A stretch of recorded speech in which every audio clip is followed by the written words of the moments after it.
How to add Google Map widgets for iPhone home screen. Hello guys, this is Atticus and welcome back to another tutorial video. In today's video, I'll teach you guys how you can add Google Map widgets for your iPhone home screen. So without any further ado, let's dive right into it. First step, open up your App Store. What we'll do is we'll update our Google Maps first. Then head over to the search bar and simply search for Google Maps.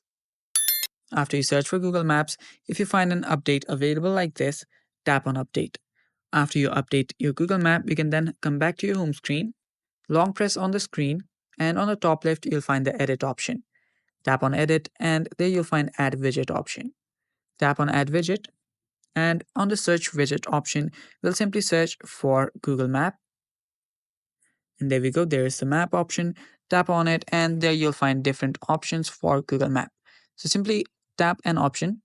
So let's tap on this widget right here, then tap on Add Widget.